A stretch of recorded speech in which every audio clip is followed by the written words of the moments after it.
Training Camp Live, presented by Ford, is brought to you by Betfred, Bud Light Seltzer, Ford, and by USAA.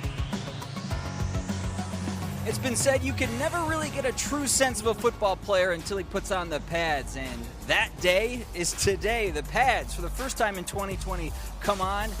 I know our fans have been craving those one-on-one battles in practice, the DBs versus the wideouts. We're going to see that today. Plus, who better than Broncos Ring of Famer Rod Smith to break it all down with Steve Atwater, a wideout and a DB, on the stage down in Ring of Fame Plaza South. Welcome in to Broncos Training Camp Live, powered by Ford. I'm Matt Boyer. Sidney Jones, Phil Milani, Steve Atwater, and Rod Smith will be along in just a moment.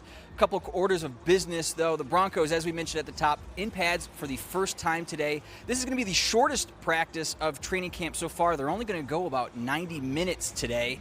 This is going to be a slow ramp-up. We've been talking about it all camp long. By Friday, the Broncos will be going 2.5 hours for practice. Today, just the 90 minutes. So upping the intensity, but decreasing a little bit of the time. Now, in case you missed yesterday, let's get you caught up to speed on what we saw out on the field. The highlight of camp, probably, Drew Lock finding Cortland Sutton in what we're calling the passive camp. A deep bomb to the east end zone. A very nice catch. Obviously, the off-field work that those two have gotten in, the extra off-field work outside of the building has been paying off. Jeudy and KJ Hamler also making strides, making a couple of nice catches along the sideline. Both of those guys got increased first-team reps compared to what was going on the first day. And then Devontae Bosby, a nice interception down the sideline. Bosby in competition with Michael Ojemudia, Devontae Harris, Duke Dawson, all of them going for that third cornerback position. So things clearly starting to heat up here at Broncos Camp. Now, the fan base, Broncos Country, you guys have been hitting our live streams like crazy on Facebook and YouTube. We appreciate it. We miss you guys so much here in person, but we know you're tuning in virtually on YouTube and Facebook, but also the players have appreciated seeing you guys virtually as they walk out onto the field. Let's take a listen to see what you guys had to say to some of your favorite Broncos. Hey, let's go, Bradley. Hey, Drew, baby, let's go, Broncos. Hey, let's go, Dalton. Have a good day, baby. Broncos, let's go. Yeah, man, let's rock. Let's go. Broncos. Dalton Reisner, the Colorado kid, giving the fans some love there. Now, another guy that Broncos fans have been very excited to see so far in training camp has been Melvin Gordon. He was our featured player on Sunday for our Facebook poll, and Melvin met the media on Sunday following practice. A lot of people want to know about the battle between him and Phillip Lindsay for that number one running back spot. Melvin said it's not really a rivalry so much as it is a competition. Each guy's just trying to get better. It's going well. We competing, and that's the thing. We're going to make each other better, Out here, I'm trying to be the best Melvin Gordon I can be, work on everything. Anytime I, get done with a run, I ask them or I ask the coach, you see anything I can do better. So it's not like we, playing unselfishly right now. We both trying to help each other get better. But at the end of the day, we still all competing and, trying to be the guy. Melvin also talked about the fact that Pat Shurmur's offense fits him like a glove. He's able to showcase a lot of his versatility, catching passes out of the backfield as well as running off of the edge. So far, Melvin Gordon is a big fan of his time in an orange and blue jersey. All right, let's head down now to Broncos Ring of Fame Plaza South. That's what we're calling it. And how do you properly introduce the greatest wide receiver in Broncos history? Signed out of Missouri Southern as a college free agent. Again, this guy owns the career records for receptions, yards, TDs. He owns it all. A 3-time Pro Bowler, a 2-time Super Bowl champ. Joining Steve Atwater today is none other than Broncos Ring of Famer Rod Smith. And Steve, before I toss it down to you, Rod was telling us last year when we interviewed him for the Broncos Top 100 that you used to hit wideouts way too hard in practice, man. All right, so just take it easy on Rod down there today, all right? Hey, thanks, Matt. But no, that is not correct. Rod, he makes up stuff. Social distance. Rod was trying to beat us down in practice in training camp, And so when I get a chance, I try to slow him down by, give him a little shot to the chest or something. That's why you went in the Hall of Fame, because you gave little shots. No, that's absolutely incorrect. No, you know what, the great thing for me, man, for my time in Orange and Blue was I got to learn from Steve, man. I learned how to be a pro watching the guy on defense and seeing how he did things, how he approached the game, man. It was amazing for me, and honestly, our friendship now just expands even beyond that. Yeah, and it's crazy because that goes both ways. You came in, you worked your tail off, man, and even to this day, I learned from you too, man. I think we feed off each other. So I appreciate you being here with us. Yes, sir. We're going to talk a little bit of Broncos football. One question I wanted to ask is, when the pads go on, today is first day Broncos are in pads. What changes from when they don't have pads on? I know they have on the pads, but what really changes? It's a different mindset, man, because, in football especially, when the pads come on, that intensity has to increase because now I can get hit, but also I can hit people. Your routes and releases and things for us as a receiver is different. The offensive lineman is not a matter of just, kind of buddy holding each other up. Now you get to thud up a little bit, as we used to call it. You thud up, then you pull back. Do they do that now? Do they thud up now? They don't have no choice. Once you got those pads on, you got to thud up a little bit because you got to remember there's a game coming in about 30 days. Okay. And you got to get ready for the game because of not having that preseason. This is very important time right now. If you thud up, you can get a concussion. It's football. I mean, I ain't saying you're going to smash mouth, but I'm talking about you got to get some contact. You're going to get a little bit more contact today than you did yesterday. No, I agree with that. And we have a new player on the field with us, back with us practicing, number 83, Andrew Beck. He had the COVID. He had tested positive for COVID, and he's going through all the protocols. He's back safe with the team. And I'm happy to see him. Andrew Beck, man, I thought he came in last year and did a really solid job. And, man, that tight end room is so much competition there. Man, the tight end room is stacked. The running back room is stacked. The wide receiver room is stacked. The linebacker room is stacked. And what they've done, which is brilliant on the part of the organization, is go out and get some of the best talent at every position and let them battle it out. That's what is about getting back to winning football, is you got to have the battles going on right now inside these walls before we ever go to the stadium. Now, some people don't like that, though. Some people – Who don't like that? I mean, I know Philip Lindsay, he may not be the happiest guy because Melvin Gordon's here, but at the same time, I think that both of them on this team together, they both want to win the Super Bowl. I think it increases our odds having two guys of their caliber of play. You're never going to have one guy. It's just impossible in football because a person could get hurt right now in practice. Then what? You banked on one guy. Yeah. It's rare that even a quarterback, which is probably the most untouched position in football, is the quarterback. Yeah. And they got more than one kicker on the roster nowadays. So, you know what I'm saying? You got to have those guys. And for Phillip, you got to remember, this guy was an undrafted guy, so I'm already partial. Right. So I'm already in love with him. 2-time 1,000-yard runner. Yes. And you get somebody like Melvin Gordon come in your locker room, all you can do is get better. You have no choice. But remember, he's already been behind the 8-ball his whole career. Yeah. His whole career he's been behind the 8-ball. So I think, if anything, you're going to see a different side of Philip Lindsay. And one thing, and this was kind of private, but I'm going to go ahead and share it since it's live and he can't do nothing about it because he's out there. Okay. Right, but no. He's going to chop you after practice. No. You know what he and I talked about, though? Like the role that Christian McCaffrey has with the Panthers. Mm-hmm.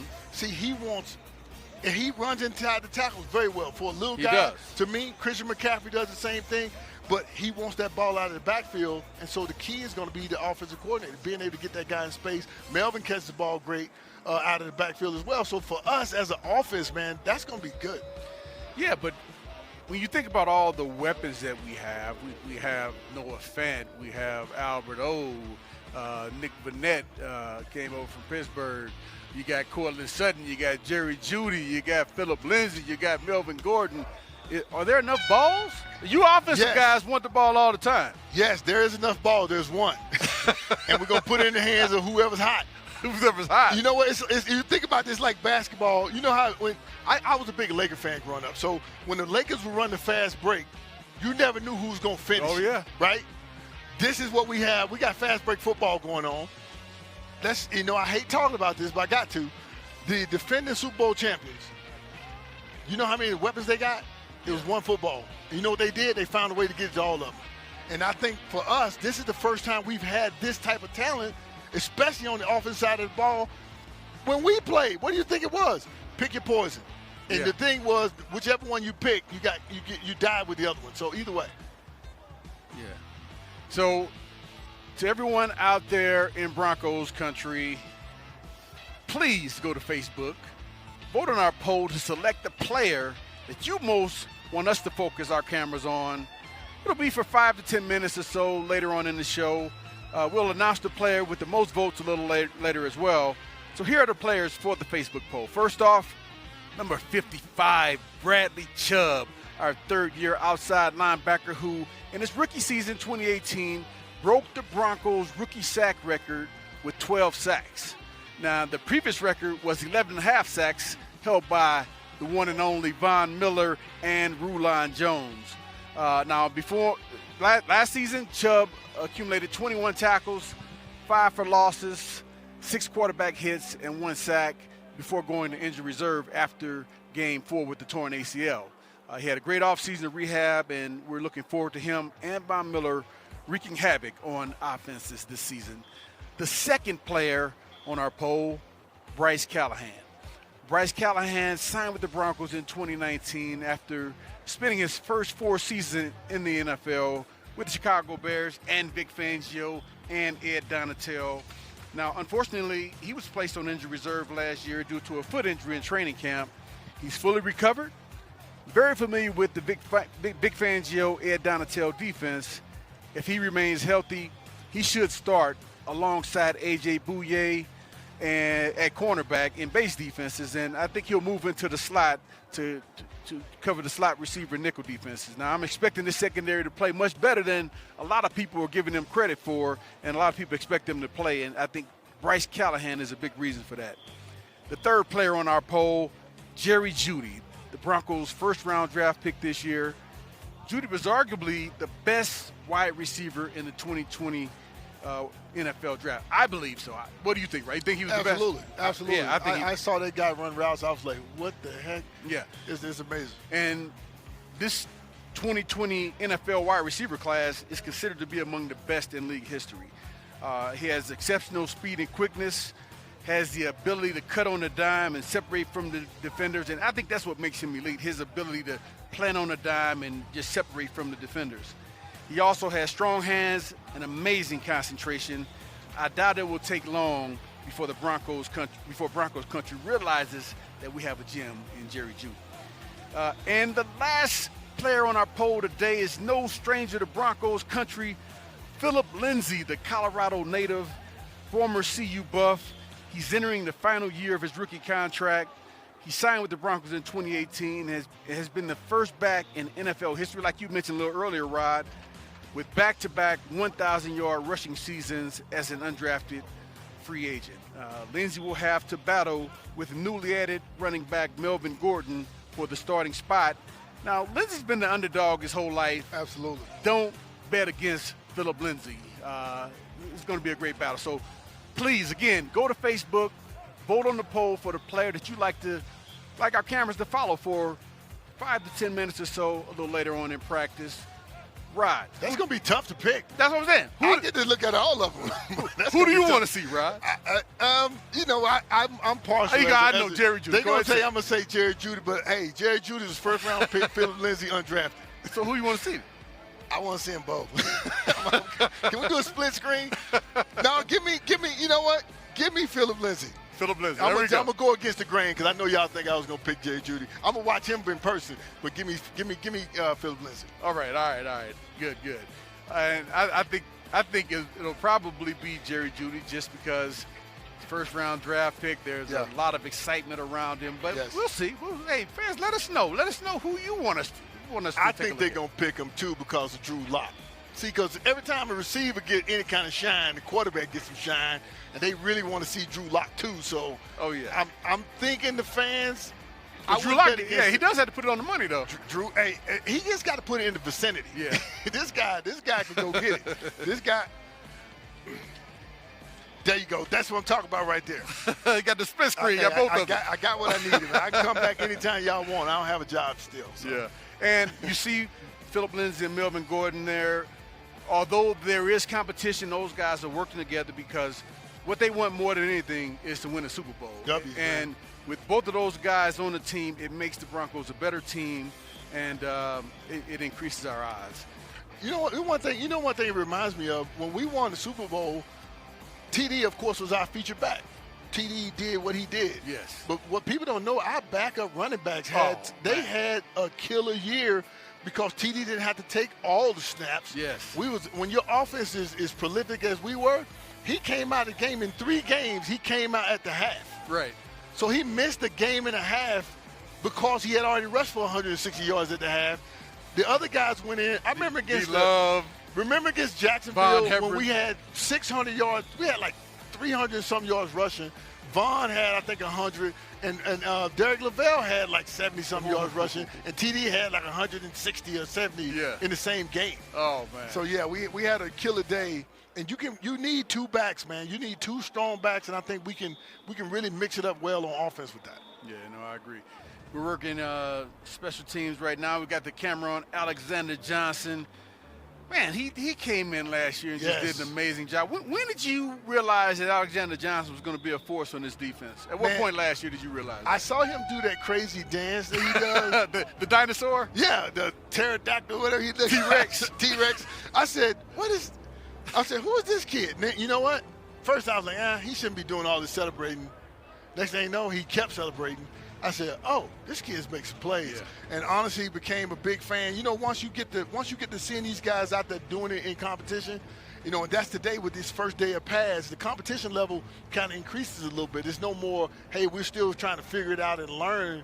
We got to go out there and now perform, because this is what the game looks like when you got these pads and helmets and everything on. Yeah, I agree. Got the DBs over here doing some backpedaling drills. We're showing the linebackers here. See Von Miller. Man, his legs look much bigger than they did last year, don't they? Dude, I follow Von on Instagram, and so you see his workouts. Yeah. And it's like, honestly, this dude is on a mission, man. I really loved a lot of what I was hearing and the energy you could feel in his workout that he's putting into being that leader. And I thought he talked about the Michael Jordan, Kobe Bryant type leadership. Yes. And it's rare that you guys compare themselves to somebody in a completely different realm of sport. Yeah. But at that level, the mentality, plus with the world watching, Last Dance, they saw a different mentality of Michael Jordan. Yeah. And I think Von Miller sees himself in both of those superstar athletes, and he knows he's accomplished just about anything you can accomplish as a football player right now. But I think this is more for Von Miller to feel like when he's done with the game that he's just left it all on the table. He's given the game everything that the game required of him, and his teammates, they already respect him, but I can see it already, man. They're taking their respect to another level with his commitment to the game now. Yeah, you know what it is though. When you go to that level, it's a consistency. You can't do it 1 year and then you fall off for 3-4 years. Right. If you look at Jordan, you look at Kobe, you look at some of these guys who are elites like LeBron. He's consistent, regardless of what people say. You went to 8 finals. Right. I mean, you're doing something. You're on different teams. You know what I'm saying? And so Von's got a different team, but his mentality is that old school work. Let me show these boys how I got where I am, and I think that's a great way to lead. Yeah. So, Rod, one thing that happened back in our days is sometimes guys would get burned out in training camp.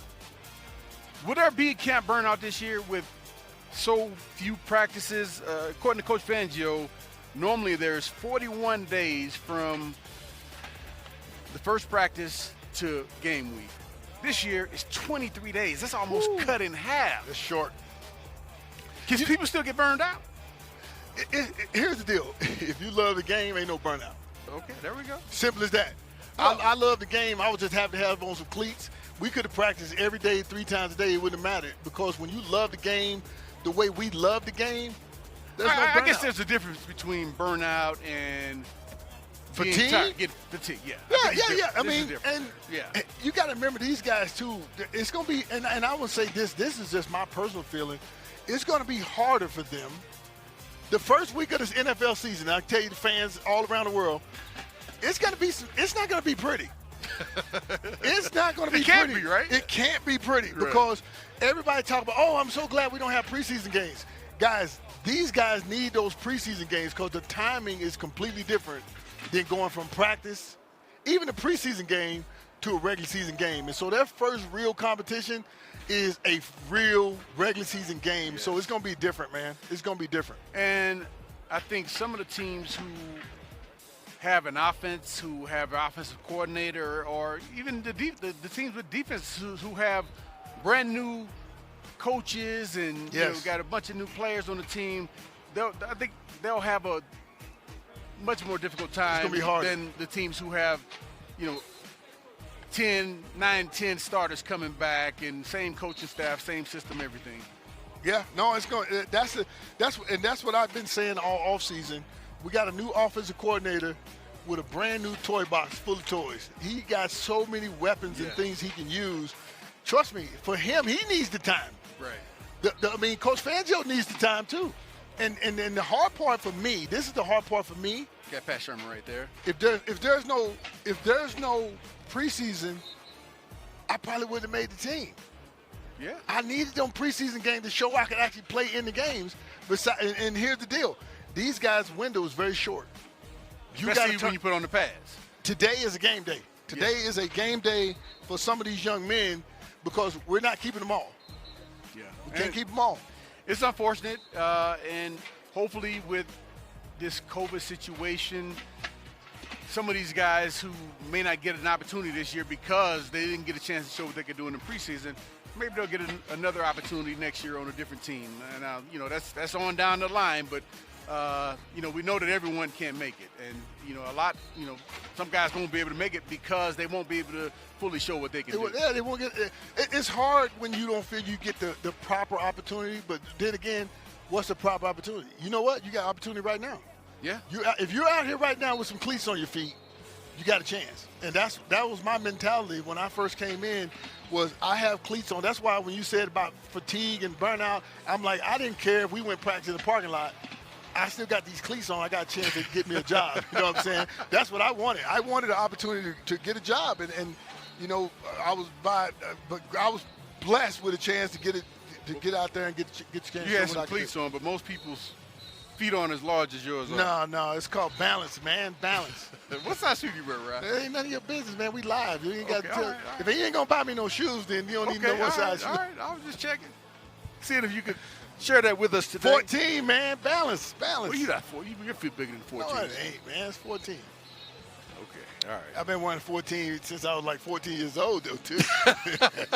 when you're 14 years old wearing a 14, you get a lot of nicknames and all this other stuff. Don't dare call me those nicknames. I'm telling you right now, I know people and I'll get you hurt. So. Okay, all right. So, Rod, we're taking a look there. I think that's is that Jake Butt? Some tight ends over there. Yeah, they got that, man. They got a strong room as well, man. They got a strong room. Albert had a good year last year. You know what I'm saying? Oh, Alberto? Yeah. No, he did. And that was Nick Vanette, 88. I thought it was okay. Yeah, but you got a strong room. Noah had a good year being a rookie year. Dude, it is. But this is honestly for me, as a fan, this is what we want. This is what we need because remember we got to put our best 11 in all phases, game day one.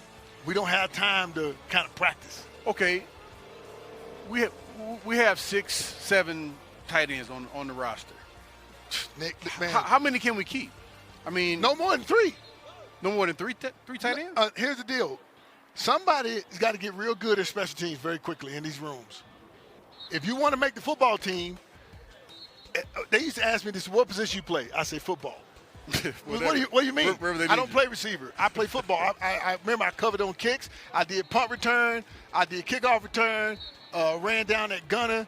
You got to be a football player right now. You can't worry about just playing tight end. You got to be on extra point and field goal. Noah fan on extra point? Man, I know Noah's probably your starter right now. But here's the deal. You're going to have to prove it. You got 2 other guys with 30 and 40, 50 catches. They hungry too. Yeah. you got to be able to do everything right now, man. And to me, it's a good feeling.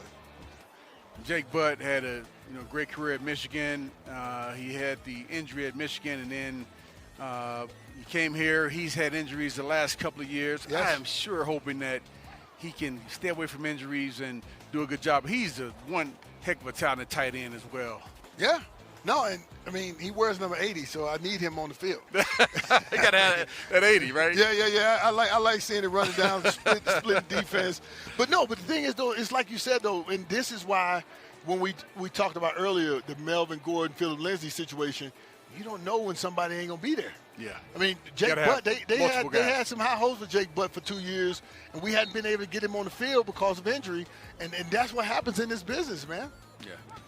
I mean, hopefully he get a chance. See, like I said, a preseason game helps him. A preseason, two preseason games help Jake Butt. You know? And I think he has to prove to the coaches that he can stay healthy. Exactly. But see, it's hard to do when you have less intensive just practices. Yeah. Versus a game with a guy in another color jersey who don't really care. Yeah. Now you can see it's a little bit different. Yeah.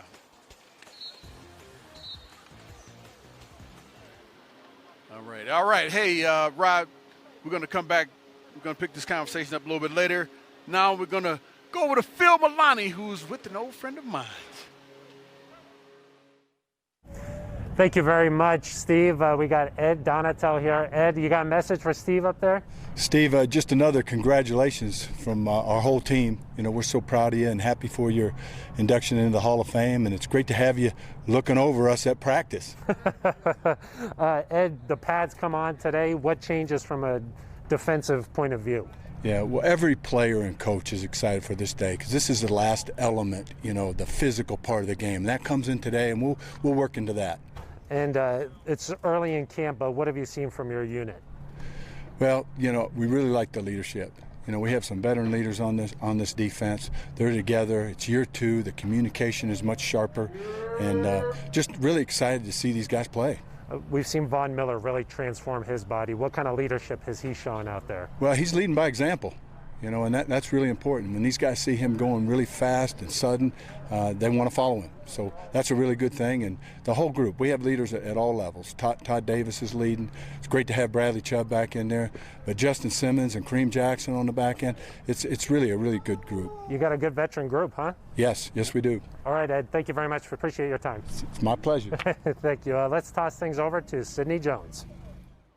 Thanks for that, Phil. Now, Broncos Country, if you're just now tuning in, we are doing social media giveaways on our live show every single day. And now it's time to announce our winner of yesterday's prize, which was a signed football by Hall of Famer Steve Atwater and Orlando Franklin. Now, that prize is going to Nick Holdridge. Congratulations, Nick. But Broncos Country, don't worry if you didn't win that prize. Like I said, we're going to be doing a social media giveaway every single day. And today's prize is another signed football by Hall of Famer Steve Atwater, but this time with Ring of Famer Rod Smith as well. So if you want to be selected for that prize, you can do that by following the Broncos on Twitter, and you must also retweet the post about this football. Now, we will be selecting that winner on tomorrow's live show again, so make sure to tune in. Now, if you missed yesterday's live show, we announced a new series that we're doing called Camp Confessional. Now that fans are not allowed to attend training camp, we wanted to give you a way to have a first-person look at how the guys are doing at camp. Yesterday, we highlighted Cortland Sutton, and today we caught up with Alexander Johnson. This is Alexander Johnson from the Denver Broncos, and today is our camp confession.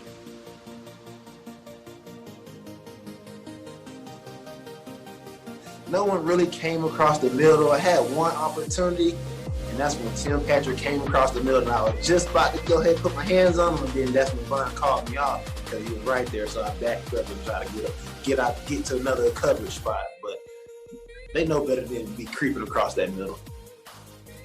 The running backs, I've been talking trash with them, so I'll be getting my hands up on them and jamming them up at the line before they can get loose. And they're like, "Oh, you holding?" I'm like, "No, I'm not holding. You inside the 5-yard line and on the line of scrimmage, so I can put my hands on you." But Melvin got me once today, and then I had to lock him up that next one. So we competing, going back and forth. Each day is a blessing to be out there, no matter what the weather is.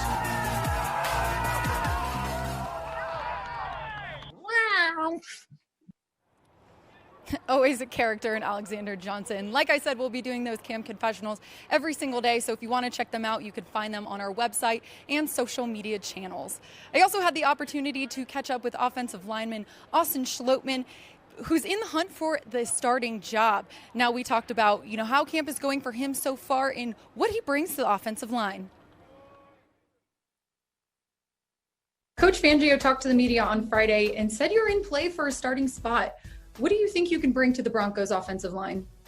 I think just kind of, I've been around for now 3 years. I've been around a lot of good guys. Matt Paradis was here my rookie year, learned a lot from him, and then Connor the next 2 years. And just the experience and the knowledge of the offense and how it's supposed to be run, and just trying to bring positive energy to the huddle and keep everybody going. Coach Fangio said you had a good offseason and have seen improvement. Do you feel any different heading into this year, maybe a different mentality? Just obviously I knew that I'd be in the position to maybe get that starting spot. So there's just trying to learn the offense as much as I can, learn all the ins and outs, all the little details, so we can get up to the line, get ready quickly, and just know what we're supposed to do fast so we can go fast and put pressure on the defense. I'm ready to start playing some football. Now, that's just a snippet of the interview, so if you want to check out the full thing, you can also find it on denverbroncos.com.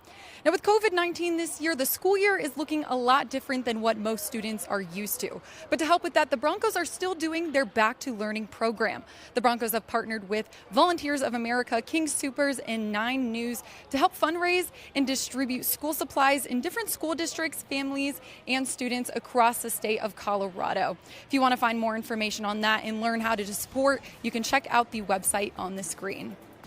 All right, Broncos Country, we're going to be taking a quick break, but don't go anywhere because when we come back, you'll be joined again by Steve Atwater and Rod Smith.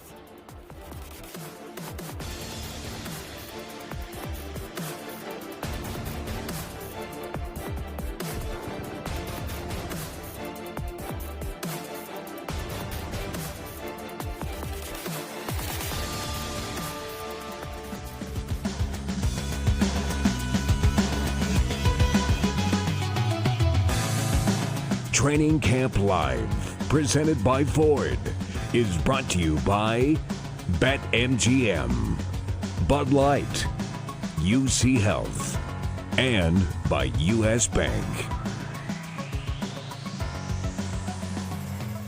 All right, from this beautiful stage at Dove Valley, welcome back to You Training got one of Camp these at your Live. house, don't you? I wish. Training Camp Live, powered by Ford. I wish I had one of these at my house, Rod.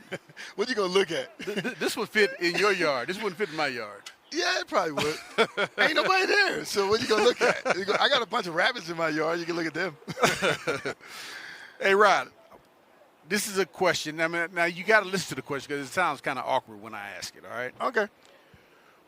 What traits can a great wide receiver do without? And I'm gonna name some traits. I'm gonna give you some ideas, and you can tell me. I already have my answer, but go ahead. Hang Give on. me some ideas. All right, I'm gonna put 15 of them out there. Okay. You tell me which ones are not required to be an elite receiver in the NFL, if any. They may all be required. They all required. I can tell you right now. I don't even know what they are, but they all required. All right. First off, intelligence.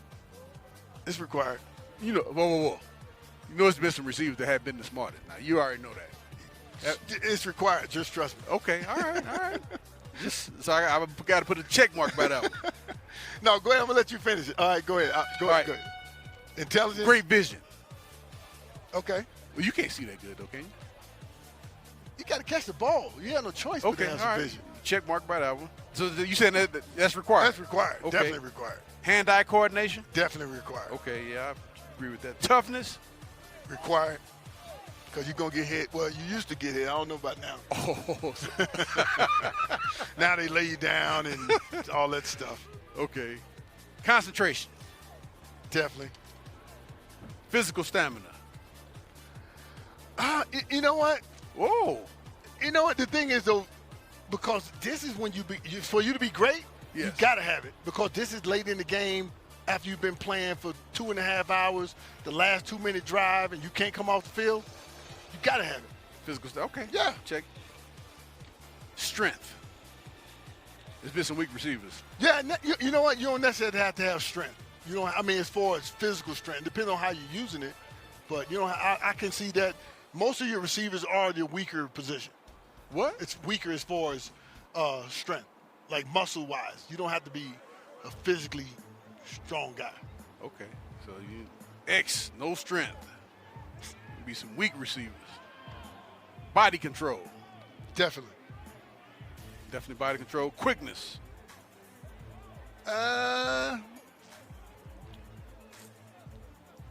We'll get back to the field here in just a second. We're going to go through these. No, we got a few more to go. Yeah, I mean, you need to be able to separate. So I don't know if separation is on there. But quickness necessarily? No, okay. If you got it. It's a plus. If you don't have it, you probably ain't going to be elite. So, yes, you got to have it. Oh, come on, man. All right. I'm going to put a check mark right out. Yeah, put a check mark. Right. Coachability. Absolutely. Hey, man, some receivers, man, they don't want to be coached, man. They know everything. You ain't going to make it. All right. Check mark. Soft hands. I don't know what that means. Soft hands. Yeah, we ain't hand models. Can you have rough hands, hard hands? Yes. Okay.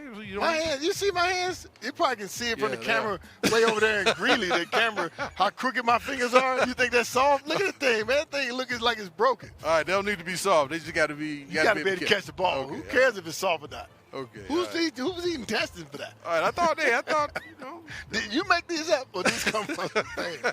Speed. I said quickness earlier. You said yes to be elite. What about speed?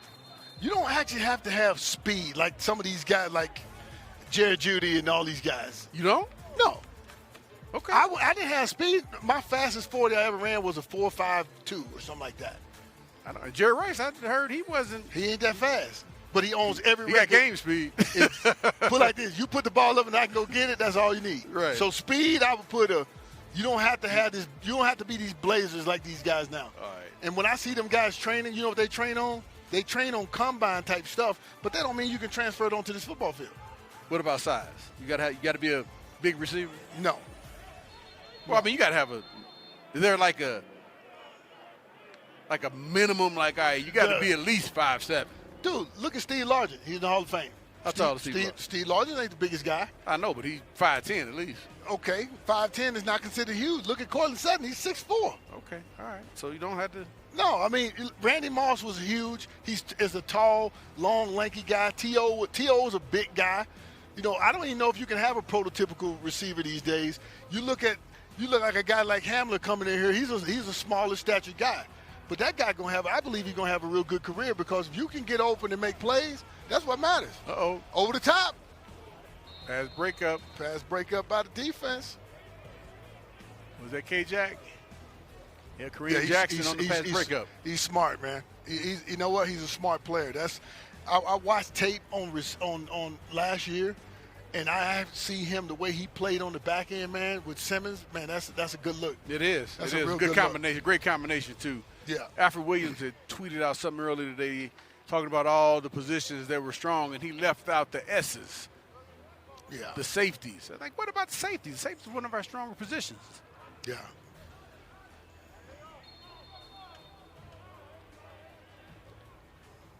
Wow. That's what I'm talking about. Yes. Yes. It's amazing. Hey, our viewers are from all over the world.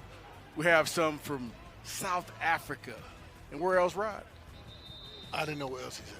Finland, Ireland, South Africa, man, that's awesome. It's a different time over there for them to get up and watch this live stream. Yeah, we appreciate it. But you know what? That's Broncos country. Broncos country everywhere. It should be Broncos world, but we're not going to change it right now. We got too much stuff out there with Broncos country. That's right. All right, Rod. Last two characteristics. Do they need to have leadership skills? I personally think yes. You said elite receivers. Yes. All 15 of the things on your list is needed for being elite. I got one more. You need to have good stats.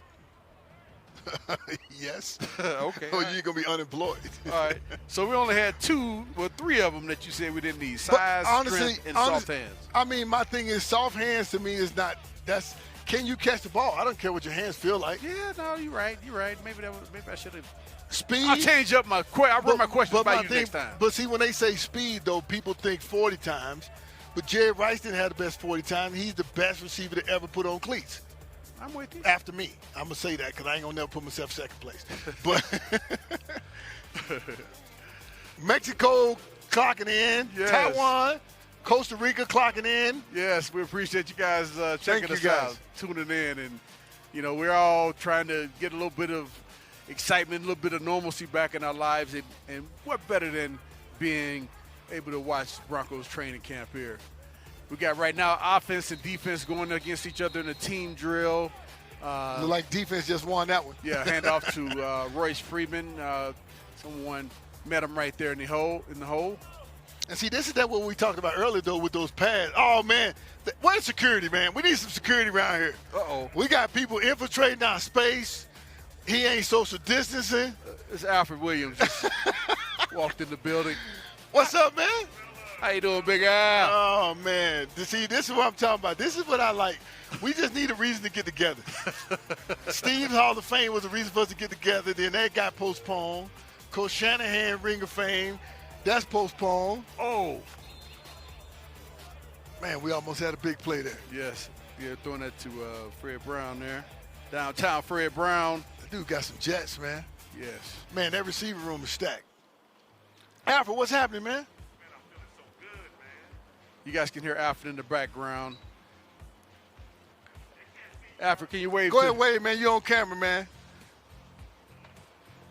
Wave. You're on camera. Well, he was on camera. Yes. They want to see Big Al. They saw you shooting that bow and that bow and arrow. That's an inside joke, guys. Oh, nice run. Oh. Good defense. Hey, I like the cut, though. I like the cut by Mel. Yeah, Melvin Gordon running up in the middle, getting thudded up by the defender. That looked good, looked solid on both sides. That's what them pads do. See, you see how he leaned? He had to prepare for that hit, because he got them pads on. They like regular, he would just be knowing he was going to get touched. Yeah. But today, you will get a little thud action. And, hey, man, Melvin Gordon, he's a big dude. Man, yes. He one of those dudes you don't want to see come running downhill and getting that full head of steam going. He gonna make some secondary guys feel it. When I first saw him, I thought he was from the back. I thought it was Alexander Johnson. That's how big he looked. And I thought, hey, Melvin Gordon, man, good to see you.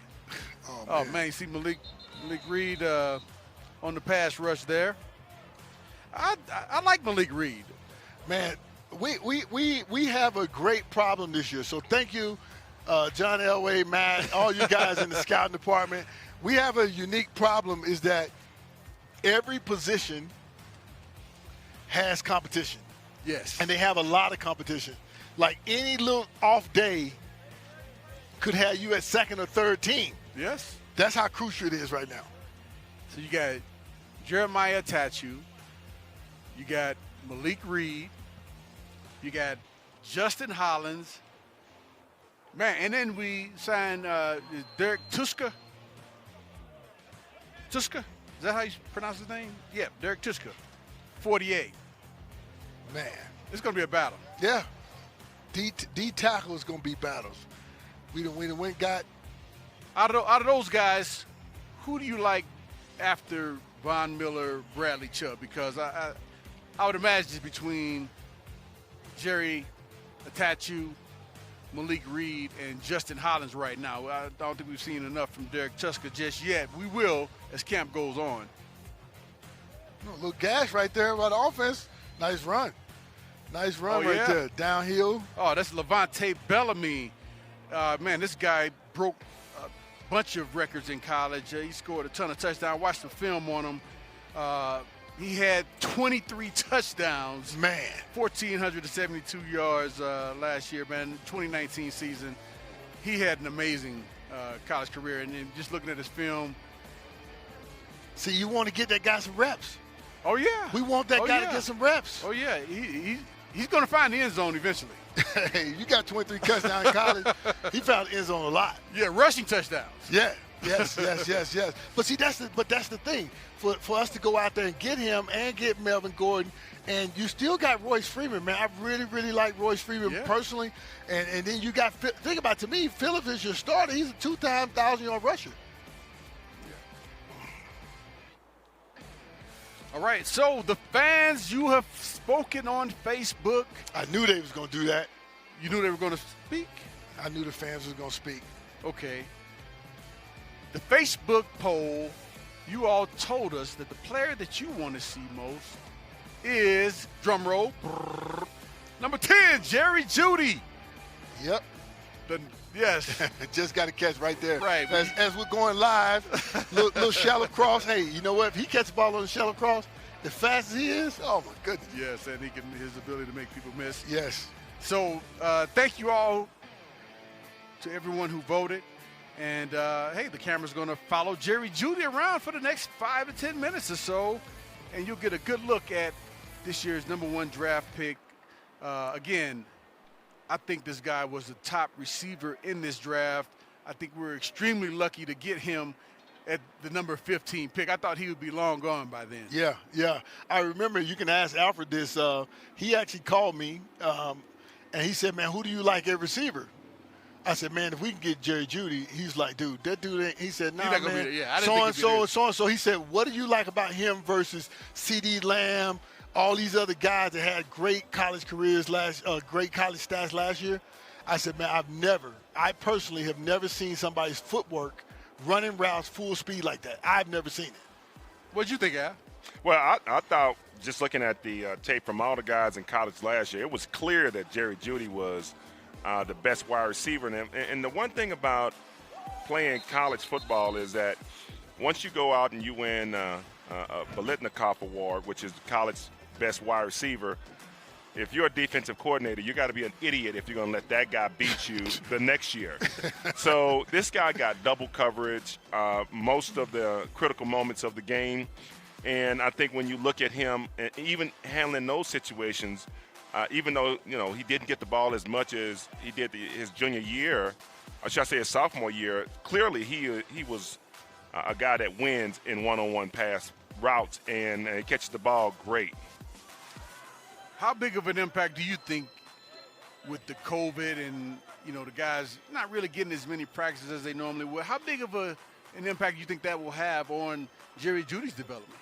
I think, just watching KJ Hamler and Jerry Jeudy, those two guys I think are going to do great this year because of the high level of competition they had in college. Absolutely. Seeing those guys play in the Big Ten and seeing those guys play in the SEC in big moments, in big games, since they were freshmen, then I think that this jump isn't as hard. And we all know this jump is hard. Yeah. This is one of the hardest jumps in sports to go from college to the league. But I think it does help if you've gone to one of those big schools where the competition is higher. Not necessarily you understand the grind of what the NFL is, but at least the talent that you're going against is comparable of what you may see in the league down the line. So you're saying coming from Missouri Southern is a harder jump? Oh, no doubt. For a guy who played quarterback to get up into that ring of fame as a wide receiver, yes, that's a hell of a jump. No, so that's why, like me, I really can't sympathize with these guys who when you come from a school like Alabama, man, Alabama's NFLB. They got they whole squad. They got what? They had 2 of their receivers go in the first round. So it's not like you're not. That is crazy. You're playing at a high level. It probably, how many guys from Alabama went first round? Somebody looked that up. I guarantee it's probably at least 6 guys. Ohio State had like 6 guys. So these guys, and they're playing against each other on a consistent basis, and they're going against the best in the country at their level, and then they come to the league, and everybody's like that. It's kind of like when Alfred came out. How many of you guys went first round, Al? Just in my class, we only had 2 in my class, and one of them was a former Buff, Mike Pritchard. So.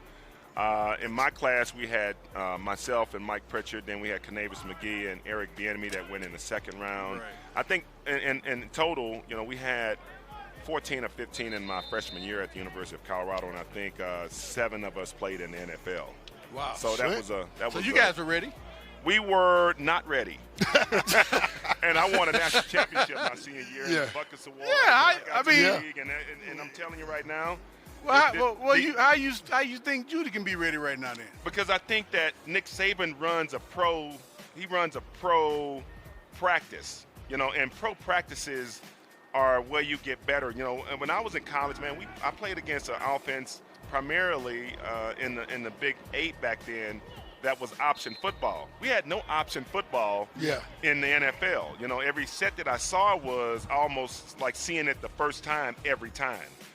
So these guys, I think, especially at wide receiver, these guys have started playing in 7-on-7 tournaments since they were, Rob, maybe 13, 14 years old? 13 years old. 12, 13 years old. They got kids ranked now as early as like probably 12, 13 years old for 7-on-7 at quarterback. They got elite quarterback camps for like ninth graders, dude. They got these kids are getting a lot more advanced as far as their preparation. But here's one thing you still got to do.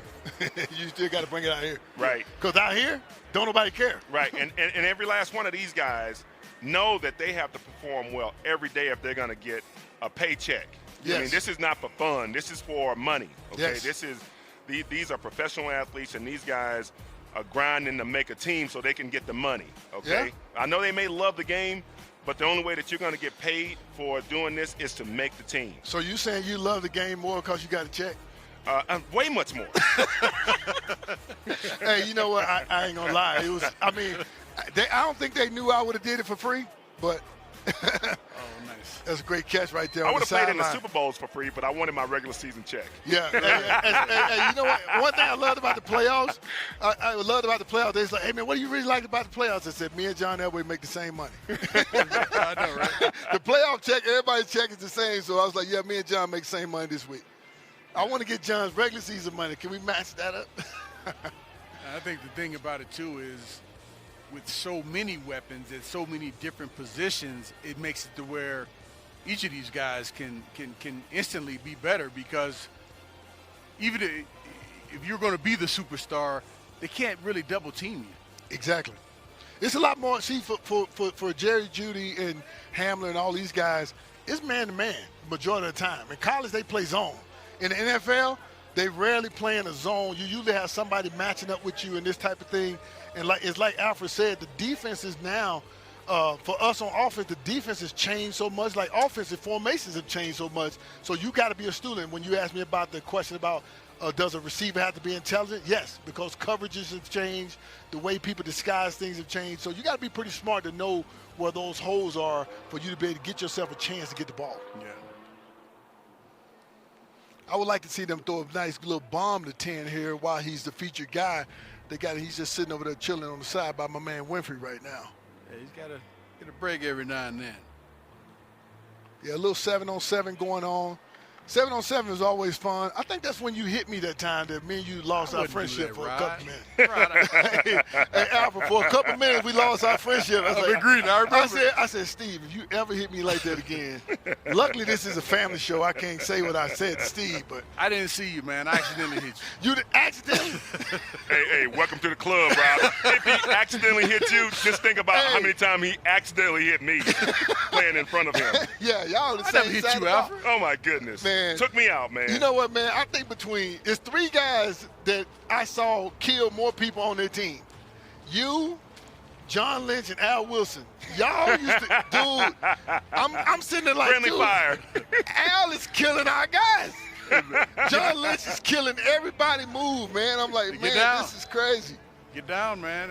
Hey, friendly fire, as Alfred called it, friendly fire, exactly. You know, one of the things that I wanted to come out here to see today, like you guys are clearly focused on the small skill positions. I see you looking over there at the and, big guys. And I came to see the big guys work over there Yep. in a one-on-one pass pro, because I do believe that this is going to be a huge year for this offensive line. Yes. And one of the things that I loved about the teams that I played on is that they never allowed you to win in one-on-one pass rush, just like, you have great pride over there playing at the wide receiver position and the defensive back position. the same can be said for the guys who are really pros that are playing on the offensive line.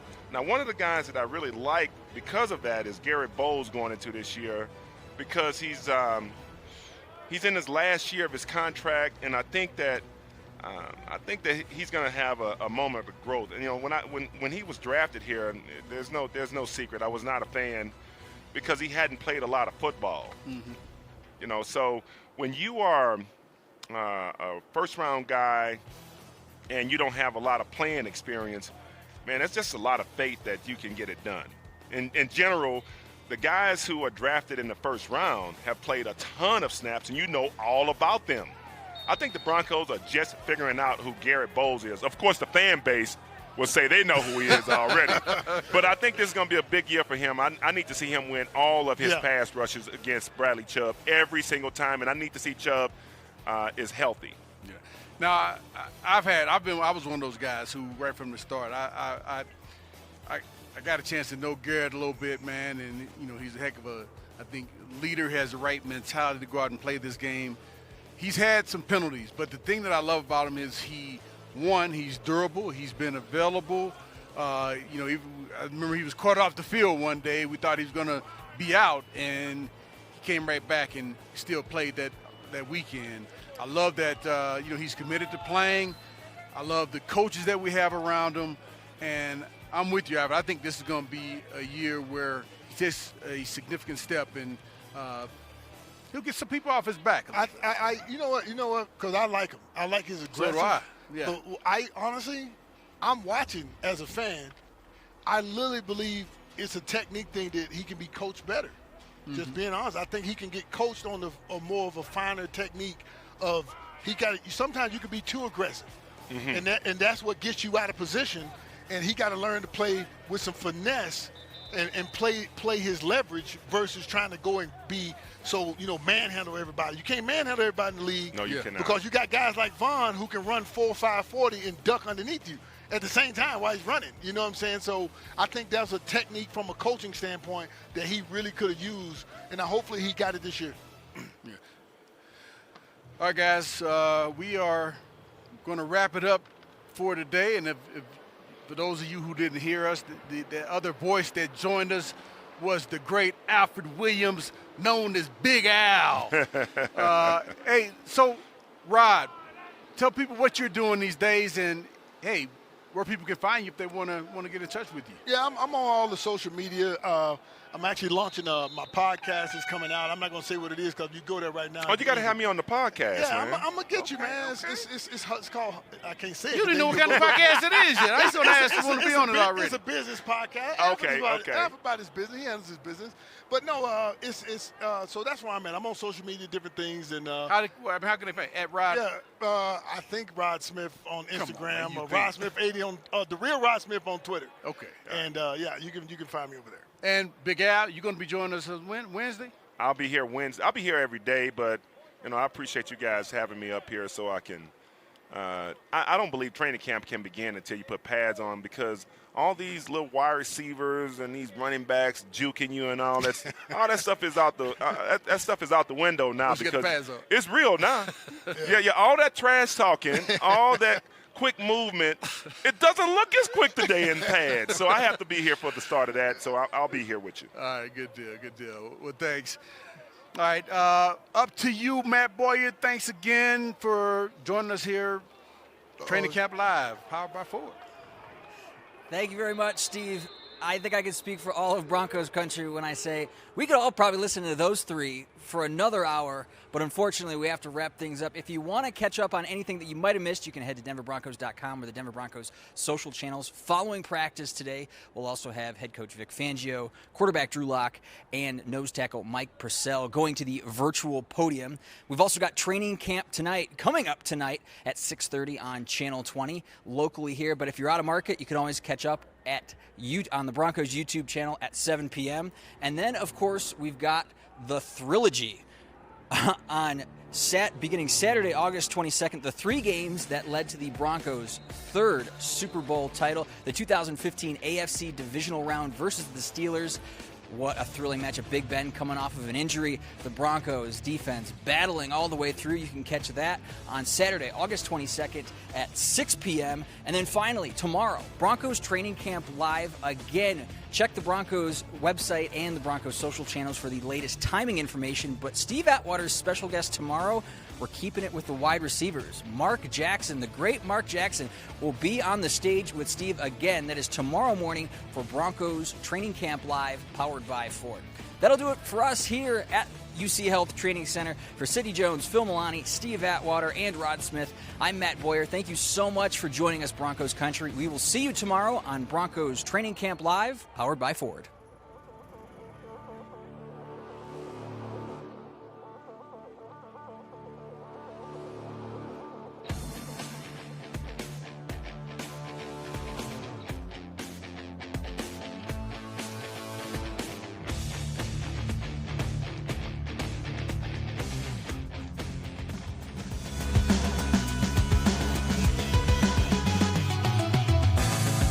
Training Camp Live, presented by Ford, has been brought to you by All Copy, Empower Retirement, King Soopers, and FanDuel.